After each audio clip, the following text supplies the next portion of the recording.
Impresionant. Efectiv un oraș. Efectiv un oraș. Wow.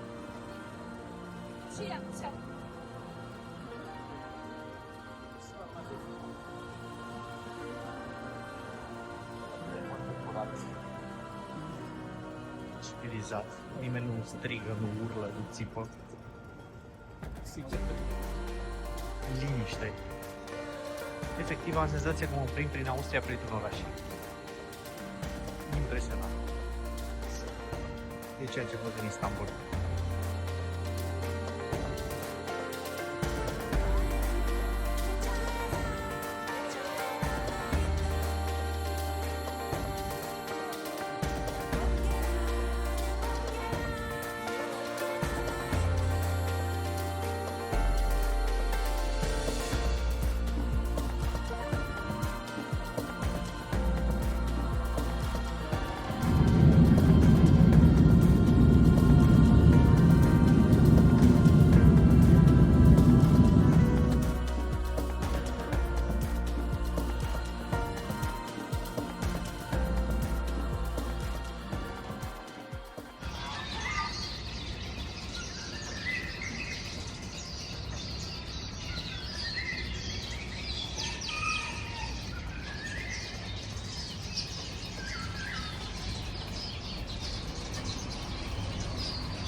Ați văzut ce sunete minunate dimineața? Uși! Sunt în fața acestui guest house. M-am trezit. Am avut ceva jet lag în seară, dar totul este în regulă acum. Bineînțeles, minunăția mea, de la copil până la bătrân, de 80 de ani merg pe scutere, civilizat și foarte liniște. Orașul în care sunt, Changhua, un oraș foarte, foarte industrial. Nu un oraș turistic, dar ajung și în Taipei și filmăm și de acolo. Hai să mergem la fabrică.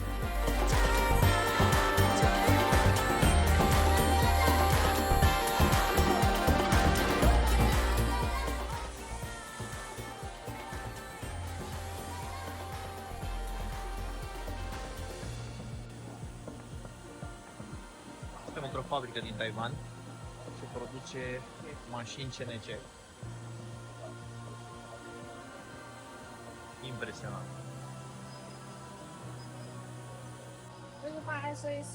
This is by 3 years is only. Right? 3 years. 5 to 3. So, 等一下，我先 Recuperări cu 5 axe.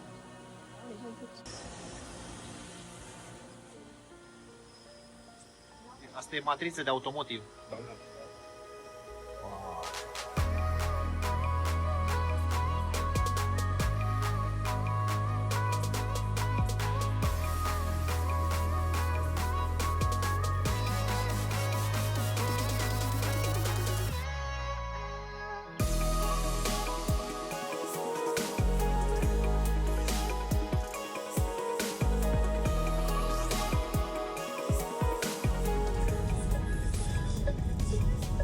Tot sistemul de autostrăzi este suspendat, vezi nimic la sol și toată apa de ploaie este colectată.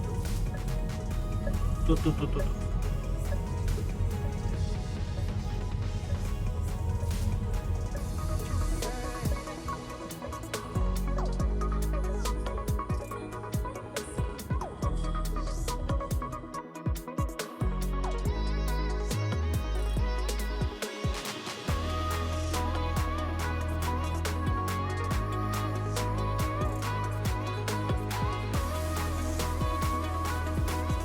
Hello! Hello! Scooby-Doo!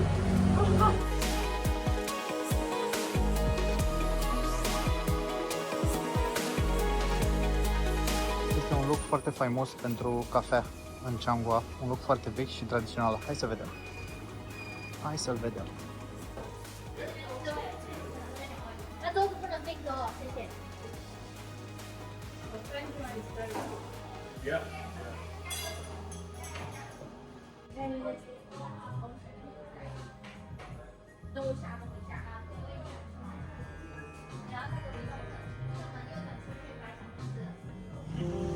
Și celebrul templu vechi din Changhua. Wow!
Celebri piști coi, foarte frumoși.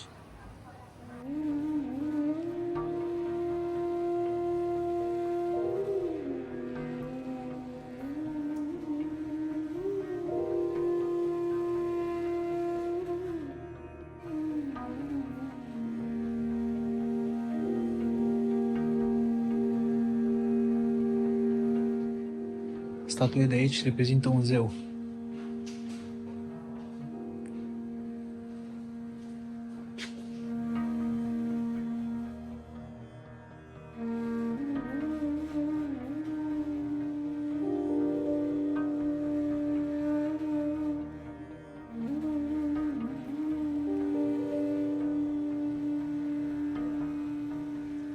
Incredibil nivelul de detaliu. Totul făcut manual. Wow.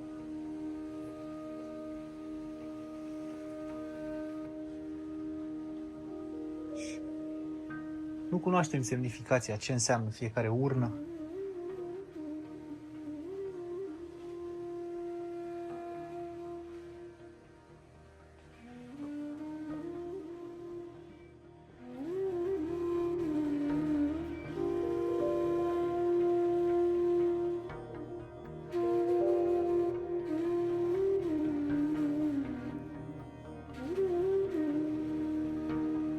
N-are.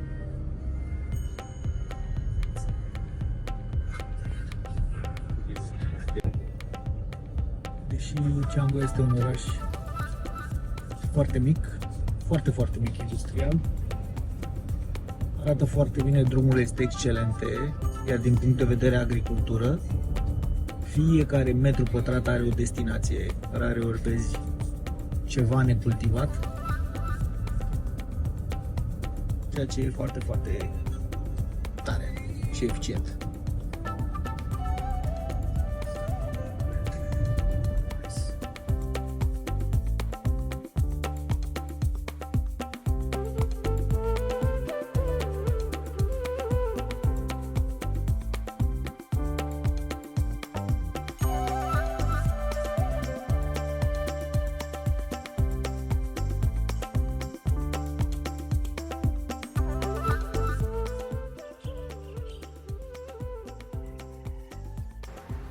Bună dimineața! Astăzi mergem la Taipei, mai avem de vizitat o super companie și sper să am timp să vizitez două obiective importante pentru mine. Taipei 101, turnul acela uriaș și înalt și cățelul și strada fotografiului. Stradă plină cu magazine specializate în echipamente foto-video. Deocamdată cafea, mic dejun și apoi plecăm către Taipei. Merg cu soarele în spate nu prea este foarte frumos pentru filmat. Merg să cumpăr o cafea de la un supermarket ce e situat la vreo 700 de metri de pensiunea asta unde stau. Și să vă mai spun câte ceva părerile pe care Taiwanul acesta mi l-a lăsat.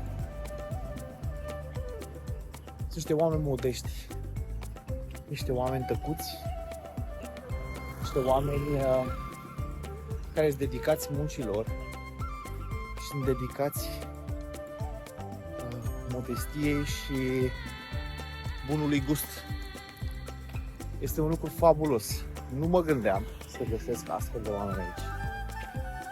Hai să vă arăt o pepinieră.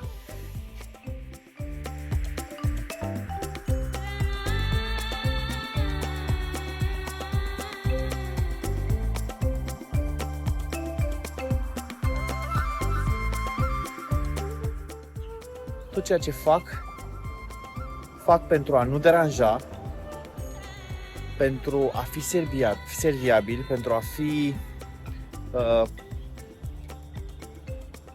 pentru a-și dedica viața și acțiunile lor perfecțiunii.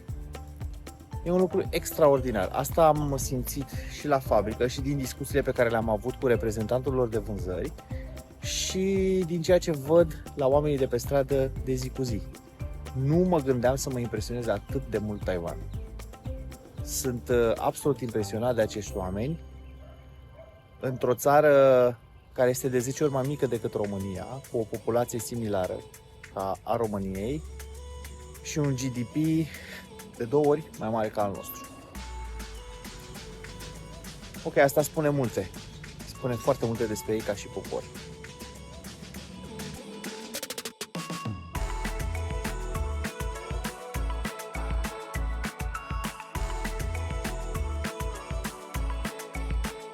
Patru cafe latte pregătite de la Family Mart, un supermarket local de-al lor. Mai au și 7-Eleven, interesant. Și de ce spun că sunt modești? Pentru că simt eu, din discuțiile cu ei, că au alte valori față de alte persoane, față de alte tipuri de oameni. Felul cum se îmbracă, pentru ei nu este important absolut deloc. Poate este extrem de important pentru cei tineri, dar pentru oamenii care lucrează, pentru oamenii de familie, nu este important deloc felul cum se îmbracă. Pur și simplu sunt doar niște unelte ca să-ți duci viața de zi cu zi. Ori, vedeți voi, știți foarte bine cum e la noi în România.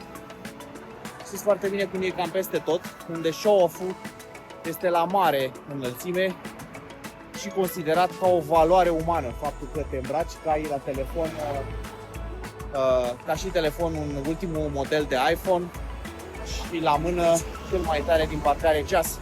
Și ei au iPhone 16 Plus chiar, 16 Pro chiar, scuze, și ei au la mână Apple Watch și tot felul de astfel de gadgeturi, însă se îmbracă cu niște haine pe care dacă le aduni, nu cred că depășești 50 de lei.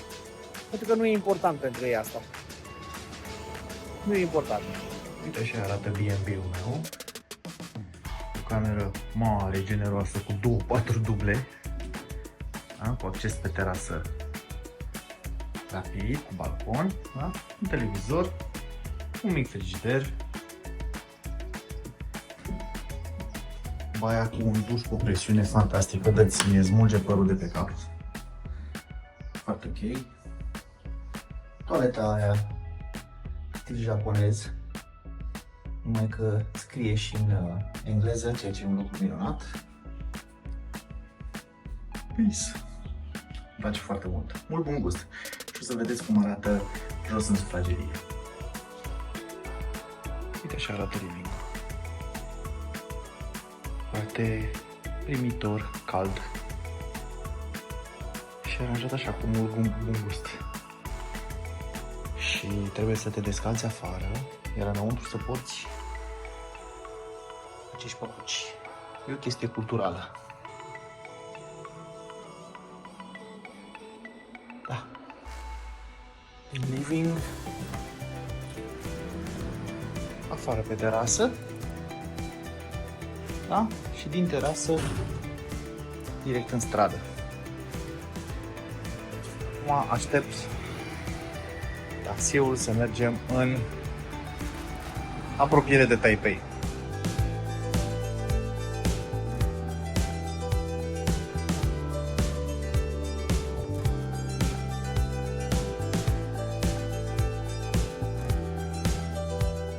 Sunt niște furnicuțe mici harnice. Uite-te și tu. Pe aici, ieșire în dreapta, ieșire în stânga. Fainic. Aia se duce cu strada asta. Bye, thank you. So do yours. Da. O sală de ședințe din Taiwan. Very nice. Da. La bucătărie, da. Wow. Pe acolo se intră cu amprentă și există trasee desemnate către fiecare birou, o liniște totală, toată lumea e concentrată și au și parte socială acolo de bucătărie. Toate acestea într-o fabrică, o companie care produce utilaje de prelucrat metal. Da? Pentru asta suntem aici.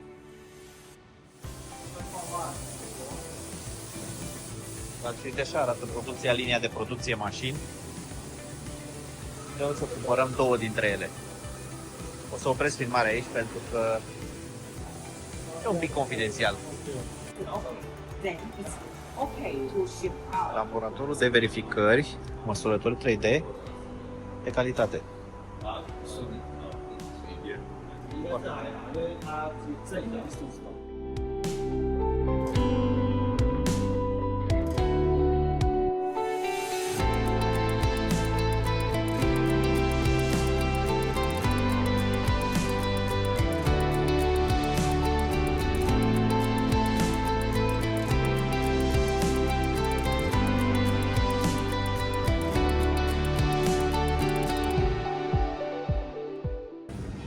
Masă rotativă, uite, ca să ajungă la toată lumea.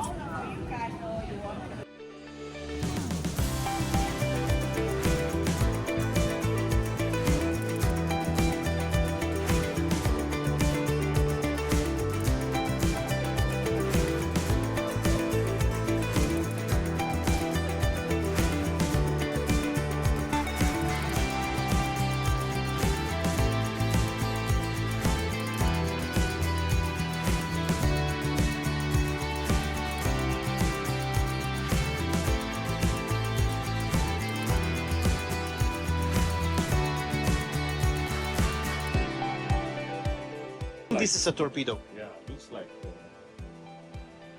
Torpilă, băi, frate, bă.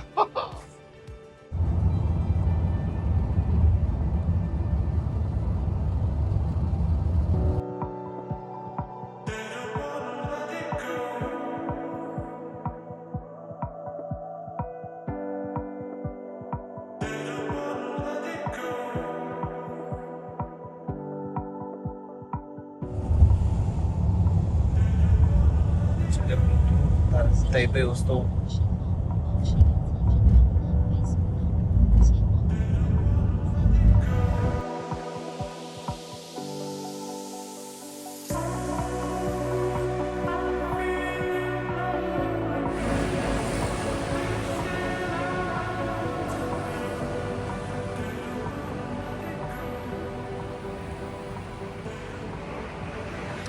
Așa cum v-am spus, toate, dar absolut toate autostrăzile sunt suspendate. Și încep să văd avantajele acestui lucru din ce în ce mai mult. În primul rând, amprenta autostrăzii este foarte mică, practic este o jumătate de bandă, da? Cât este grosimea acelui stâlp. În al doilea rând, pot să folosesc spațiul de sub autostradă ca spațiu verde, de parcare sau orice altceva. Diferențele de nivel ale autostrăzilor pot fi combătute foarte ușor prin diverse dimensiuni ale stâlpilor, picioarelor, și până și producția de picioare este mult mai eficientă pentru că faci în loturi mari, nu știu, 10 metri, 5 metri, X bucăți de 10 metri, Y bucăți de 10 metri și așa mai departe. Și le poți folosi, deci totul este gândit să fie extrem de eficient. Mamma mia, rush hour în Taipei. Wow! Uite, suntem pe celebra stradă Photography Street, o stradă plină de magazine care vând aparate foto noi second hand. Incredibil!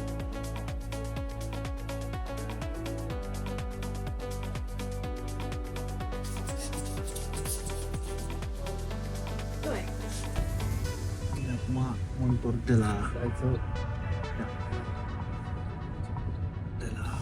magazinul Sony de pe Photography Street.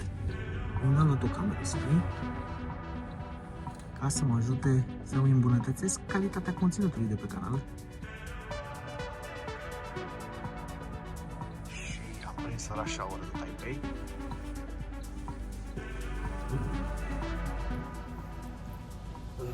Să merg la hotel, probabil că mă schimb și o să mergem în night market. Și că e foarte, foarte interesant. Dar ați văzut și imaginile de mai devreme și este absolut incredibil infrastructura pe care o au. Incredibil. N-am crezut că poate exista așa ceva. N-am fost eu prea mult plecat pe afară, dar Taiwanul și Taipei m-au impresionat maxim. Sunt incredibili. Bun, acum aștept băieții și mergem în night market. Mergem să mâncăm, luăm ceva suveniruri și apoi ne retragem. Mâine vizităm Taipei 101, cel mai înalt turn din Taiwan. Taipei 101. Hai să vedem.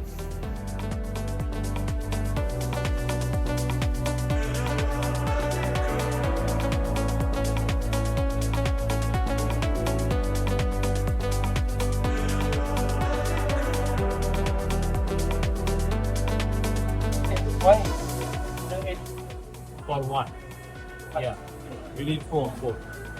Pay together. Yeah. Asta este metroul și luăm pasul pentru 2 zile pentru metrou, pentru toate liniile de metrou.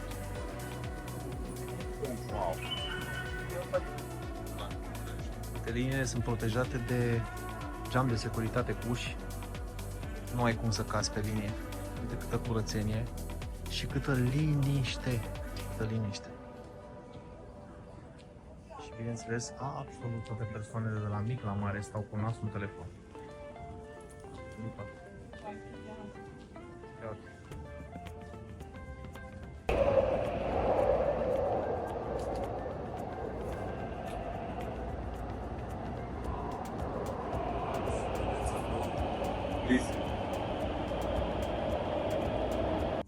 Și am ajuns și pe faimoasa Night Market din Taipei, întâmpinați fiind de un mare, mare templu.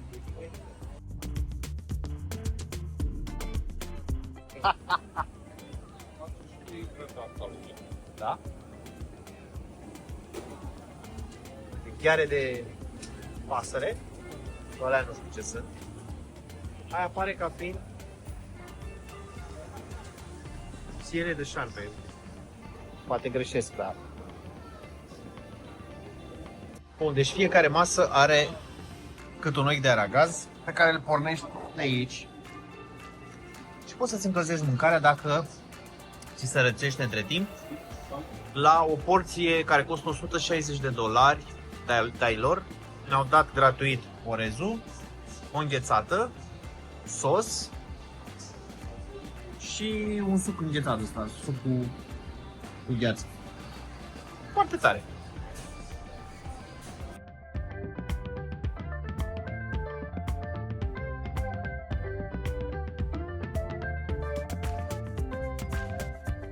Durian. Yes. The one that stings? You're from Indonesia. Yes. Yeah, That one stings? yeah. Smelling bad? Yeah, Okay. it's like old socks. Which one you want? Wow. $4.400. 30.000. 44.000.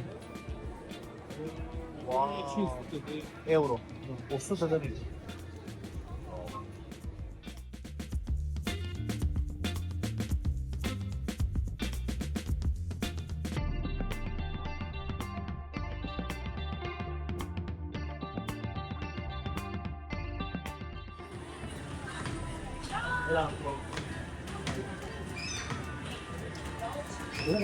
没有，我然后这边我拼车给他。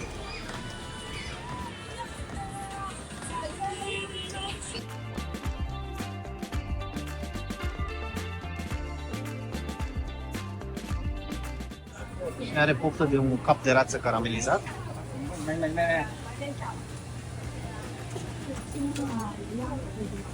Dumnezeu știe ce mai sunt. Bună dimineața! Gata, m-am trezit. Astăzi este ultima zi. Avem avionul diseară la ora 20. O țară fabuloasă. Fabuloasă. Taiwanul. Cu niște oameni incredibili. Orientați foarte clar spre eficiență și muncă. Foarte gentili. Nu cred că, nu știu, cine știe când voi mai avea vreodată ocazia să vin în Taiwan, dar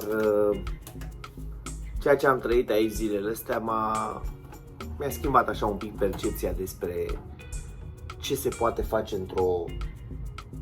într-o țară. Atunci când probabil că ai și niște politicieni onești, probabil că ai și niște cetățeni,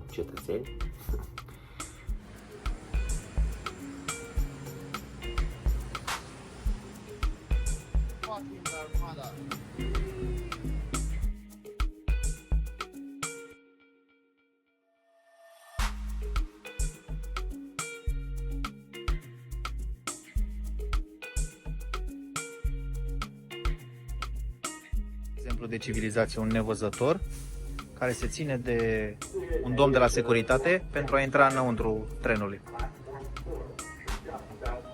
Uite. Și ăsta e jobul lui, ca să-l transfere în tren. Fantastic. Persoana nevăzătoare din tren, 2 stații mai târziu, era așteptată de către cineva de la securitate. Incredibil, ce respect pentru ființa umană a oamenești. Hai că aproape am ajuns la turn. Cam așa arată turnul, ia să vedeți.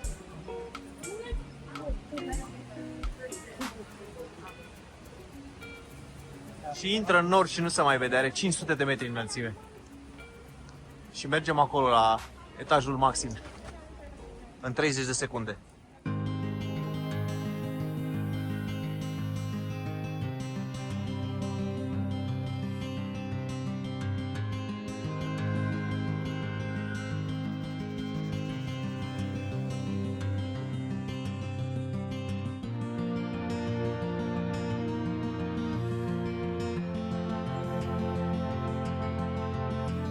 Uite, așa arată modelul High Speed Elevator. Foarte complex. Dar au făcut un model în miniatură. Și acum stăm la coadă și așteptăm.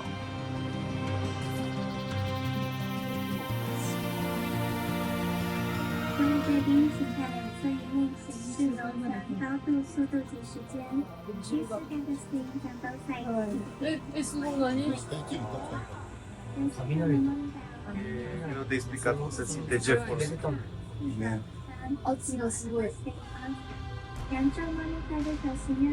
Ședează 1000 de metri pe minut. Ni s-au fundat urechile.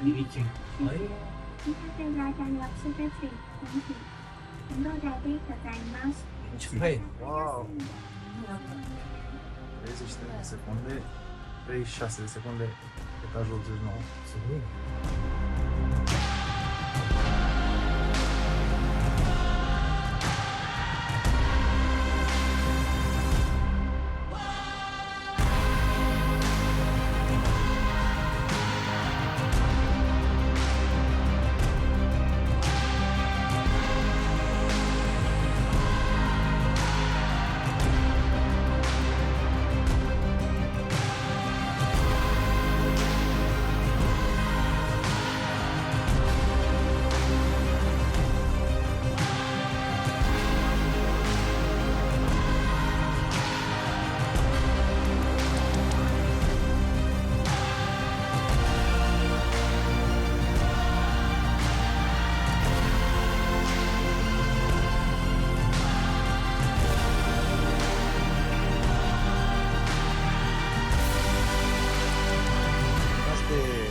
Vreme urâtă, de cutremur, probabil.